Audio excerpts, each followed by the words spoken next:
Welcome to Space Mysteries, your trusted source for breaking headlines, global insights, and sharp analysis from around the world.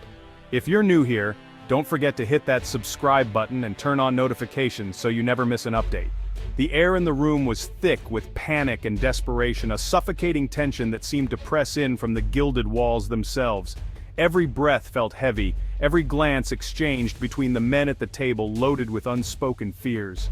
In a Washington, D.C. hotel, Donald J. Trump sat at one end of a gleaming table, stripped of his usual bravado, his shoulders slightly hunched, facing the titans of American electricity. The gold trim and polished marble could not disguise the vulnerability in his eyes. These CEOs, men who controlled the nation's power, listened in silence as Trump pleaded for a lifeline. Their faces were carved from stone, betraying nothing, but their eyes missed nothing. He painted a picture of national emergency, invoking catastrophe and patriotic duty, but offered no real plan, just a desperate hope that someone else would step in to avert disaster. He needed them to absorb massive costs, divert resources, and perform miracles to save his economic narrative. The stakes were enormous, and the ask was unprecedented. In return, he promised future rewards and regulatory favors, everything but certainty. His words were grand, but the guarantees were as fragile as the situation itself. The CEOs, men of numbers and risk, remained unmoved. They had weathered storms before, but this was different. This was a political tempest, not a market fluctuation. Years of neglect and chaos had left the grid on the brink, and now Trump was asking them to fix it for free, mid-crisis. The infrastructure was crumbling, the system stretched to its limits, and the clock was ticking. The silence from the other side of the table was absolute. It was the kind of silence that speaks volumes, a refusal to be rushed or manipulated. The CEOs knew the stakes, the physics, and the politics. They understood the complexity of the grid, the cost of failure, and the price of political entanglement. They saw through the desperation, unmoved by threats or promises. Their loyalty was to their shareholders, not to a politician's legacy. Trump was not asking for help. He was begging for a bailout. His voice, usually commanding, now carried a note of pleading rarely heard in such circles. But these men were not in the business of saving politicians. They had seen administrations come and go, and their empires had survived them all. They were there to protect their empires, not rescue a failing presidency. Their calculations were cold, their priorities clear. The gulf between political theater and corporate reality had never been wider. The divide was not just ideological, but existential, each side fighting for survival on its own terms. In that gilded room, the fate of the nation's power grid, and perhaps its economy, hung in the balance. The decisions made here would ripple far beyond these walls, shaping the future of a nation teetering on the edge. Let's focus on Trump himself, a man who once thrived in the spotlight, now finding himself cornered by forces beyond his control. In this moment, he was diminished by the gravity of the situation, the weight of history pressing down on his shoulders. His voice, which once commanded rooms and captivated crowds, now cracked with strain as he tried to rally the nation's most powerful CEOs to his cause. "We have to do something," he repeated, his words echoing with a desperation that was impossible to hide, each syllable betraying his growing sense of panic. He tried to connect with them, reminding the room of past favors, shared victories, and moments when their interests had aligned. But these men and women, hardened by years of high-stakes deals, were immune to charm and sentimentality. His appeals to history, loyalty, and patriotism fell flat, dissipating into the cold air of the boardroom. The CEOs measured success in profits, not political alliances. Their loyalty was to shareholders, not to any one president, no matter how persuasive. Trump's arguments swung wildly between threats of chaos and promises of glory. One moment, he warned of economic disaster if they didn't act. The next, he dangled visions of unprecedented prosperity and influence. "You'll be bigger than U.S. Steel," he declared, his voice rising in a last-ditch effort to inspire. But the room remained cold, the faces around him unmoved. He demanded the impossible, asking private companies to nationalize their losses, to sacrifice their profits and stability for the sake of his political survival, a request that went against every instinct in the room. The CEOs exchanged knowing glances, their expressions betraying skepticism and a quiet resolve. They were unmoved by his emotional pleas, their priorities clear. They saw a president on the edge, a leader whose authority was slipping, trying desperately to drag them into his crisis, but they refused to be pulled down. The room grew colder with every word, the atmosphere thick with tension and unspoken judgment.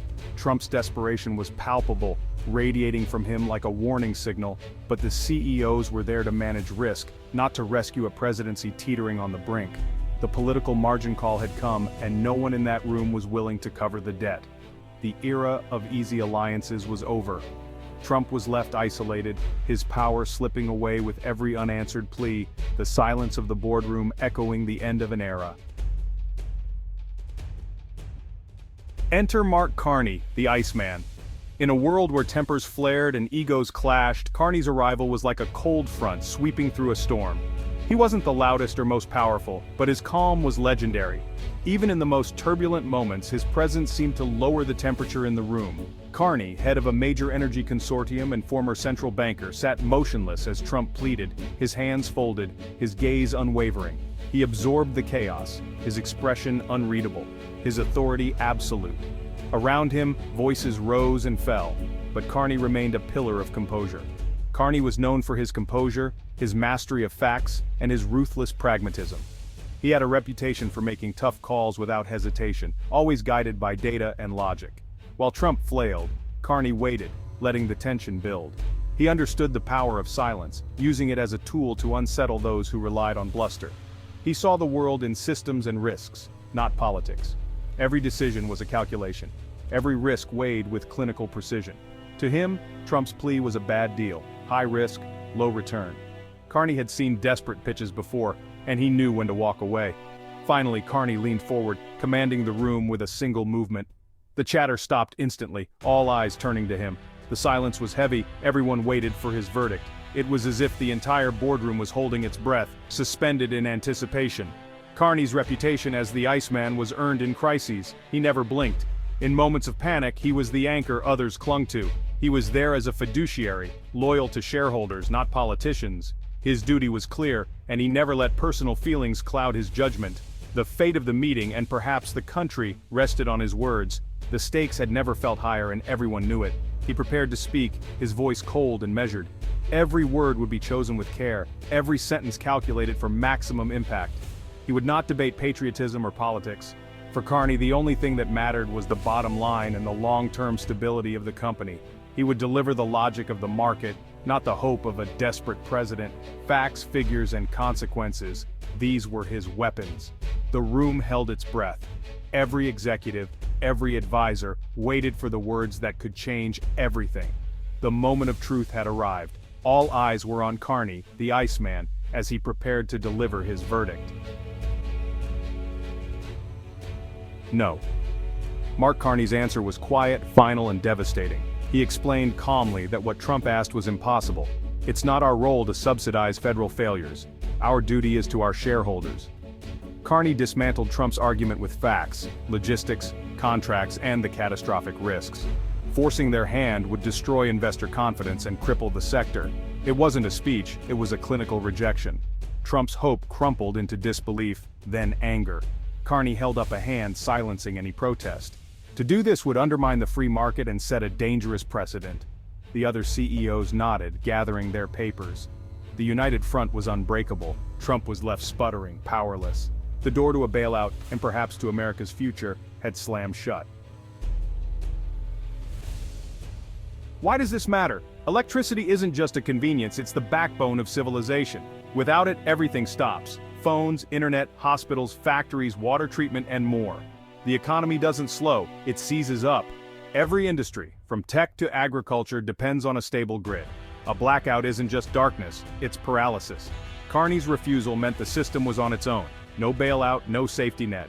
Power would become unreliable, rolling blackouts, price spikes, regional failures. For business, this uncertainty is poison. How do you plan, produce, or deliver when you can't count on power?